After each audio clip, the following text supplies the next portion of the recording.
काही दिसत नाही, काही म्हणजे गाड्या आलेल्या सुद्धा दिसत नाही आहेत. एवढं खतरनाक धुकं आहे.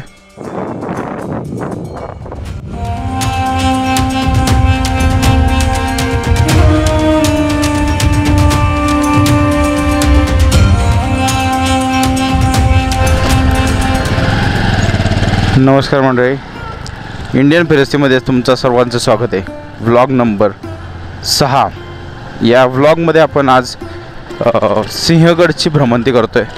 आज आपण सिंहगडला चाललो आहे. आज थोडंफार मोठं व्लॉगिंग याच्यामध्ये केलं जाणार आहे आणि त्याचबरोबर आपण सिंहगडची थोडीफार माहितीसुद्धा घेणार आहोत आणि सिंहगडची बरेचसे व्हिडिओ आपण इथं या व्लॉगमध्ये काढणार आहोत. तर आत्ता आम्ही कात्रज ते सिंहगड असा प्रवास करतो आहे. आत्ता आम्ही नांदेड सिटी, नांदेड फाटा इथपर्यंत आलेलो आहोत आणि सकाळचे 5:30 झालेत. मॉर्निंग 5:30. पण जास्त आता मॉर्निंगचा व्ह्यू दाखवेल. इथं थोडंफार आता थांबतो आहे आम्ही. रात्रीचं एवढं काय चांगलं फुटेज येणार नाही म्हणून. मी मागील 3-4 वर्षे या चॅनलच्या माध्यमातून इतिहास, संस्कृती, लोकजीवन, कला, माहिती तुमच्यापर्यंत पोहोचवण्याचा प्रयत्न करत आहे. थोडा वेळ लागतो आहे सर्वांपर्यंत पोहोचण्यासाठी, कारण mobile clarity, videography equipment, editing आणि या सर्वांसाठी लागणारा वेळ इथं थोडं गणित फसलं जाते. हे ओळखून मोठं ब्लॉग चालू केले जेणेकरून अधूनमधून या चॅनलला भेटायला येईल आणि या चॅनलवरती व्हिडिओ टाकता येतील आणि तुमच्याशी बोलता येईल. आता या मोठं ब्लॉग करत करत आम्ही बऱ्याच ठिकाणी फिरतो आहे आणि तुमच्याजवळ तो अनुभव मांडतो आहे. असंच अचानक सिंहगड मोहीम करायची ठरवली आणि निघालो सिंहगड मोहिमेला. सिंहगड पावन शौर्यभूमी अनेक कणखर मावळ्यांची. तर आत्ता आपण सिंहगडच्या पायथ्याशी आलेलो आहे आणि संपूर्ण धुकं आहे. सगळं म्हणजे खूप पूर्ण एरिया हा धुकं झालेला आहे. म्हणजे अख्ख्या ह्या सगळ्या डोंगर रांगांमध्ये सगळीकडे तुम्ही बघितलं मागं तर संपूर्ण परिसर हा धुक्याने तयार झालेला आहे. काही दिसत नाही, काही म्हणजे गाड्या आलेल्या सुद्धा दिसत नाही आहेत. एवढं खतरनाक धुकं आहे. मागं दाखवतो तुम्हाला, जस्ट चेक.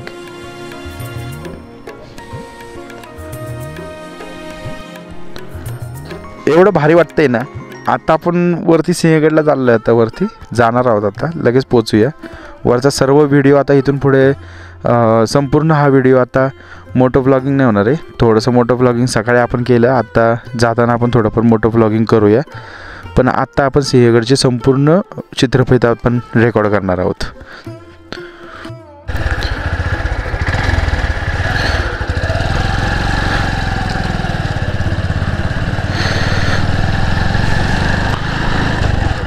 सकाळी सकाळी तुम्हाला संपूर्ण हा सिंहगड परिसर पूर्ण धुक्यामध्ये हरवलेला दिसतोय.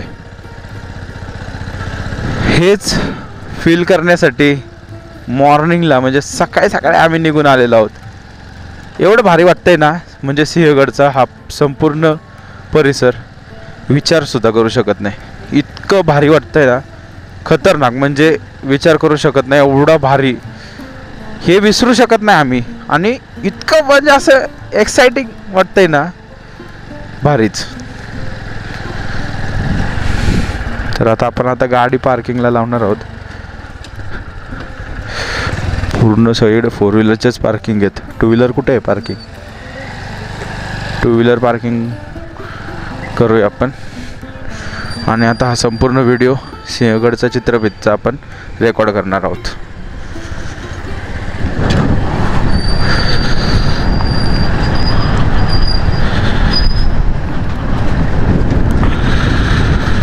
ओके. महाराष्ट्र राज्यातील पुणे जिल्ह्यातील हा किल्ला गिरिदुर्ग प्रकारात मोडला जातो. याची उंची 4400 फूट. सह्याद्रीच्या पूर्व शाखेवर पसरलेल्या बुलेश्वराच्या रांगेवर हा गड आहे. 2 पायऱ्यासारखा दिसणारा खंदकाचा भाग आणि दूरदर्शनाचा उभारलेला मनोरा यामुळे पुण्यातून कुठूनही तो लक्ष वेधतो. पुरंदर, राजगड, तोरणा, लोहगड, विसापूर, तुंग असा प्रचंड मुलूक या गडावरून दिसतो. सिंहगड या किल्ल्याचे आधीचे नाव कोंढ नव्हते. स्थानिक महादेव कोळी लोकांच्या आख्यायिकेनुसार कौंडण्य ऋषी यांनी येथे तपश्चर्या केली म्हणून या डोंगराचे नाव कोंढाणा झाले. हा किल्ला पूर्वीपासून महादेव कोळी लोकांच्या ताब्यात होता. हा किल्ला पूर्वीच्या पुण्यनगरचे मुख्य होते. येथे महादेव कोळी राजा नागनाथ नाईक यांच्या तो ताब्यात होता. इसवी सन 1360 दिल्लीचा सुलतान मोहम्मद तुघलकाने दक्षिण स्वारी केली. तेव्हा त्याला मंगोल आक्रमणापासून सुरक्षित राहण्यासाठी राजधानी देवगिरी येथे हलवली. पण त्यावेळी दख्खनच्या भागात कोळी राजांचे वर्चस्व होते म्हणून त्याने कोळी साम्राज्यावर आक्रमण केले. त्यावेळी त्याच्यात आणि स्थानिक महादेव कोळी राजा नागनायक यांच्यात मोठे युद्ध झाले. पुढे जनतेला घेऊन त्यांनी किल्ल्यात आश्रय केला. त्यांनी तब्बल 9 महिन्यापेक्षा अधिक काळ म्हणजे 1 वर्ष किल्ला लढवला. त्यांचा पराक्रम पाहून सुलतान चकित झाला असे सुलतानशाही बखरीचे वर्णन आहे. पुढे रसद तुटल्यामुळे त्यांनी किल्ला सोडून दिला.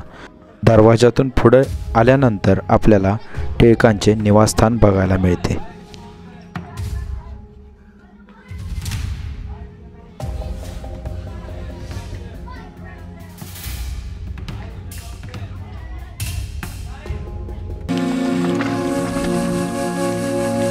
सुलतान दिल्लीला गेल्यावर पुन्हा किल्ला घेतला गेला. पुढे निजामशाहीपर्यंत किल्ला महादेव कोळी सामंतांकडे होता. गडावरती तशा बऱ्याच गोष्टी बघण्यासारख्या आहेत. एका व्हिडिओमध्ये एवढं काही ते टाकता येणार नाही म्हणून आपण पार्ट 2 सिंहगडचा बनवलेला आहे.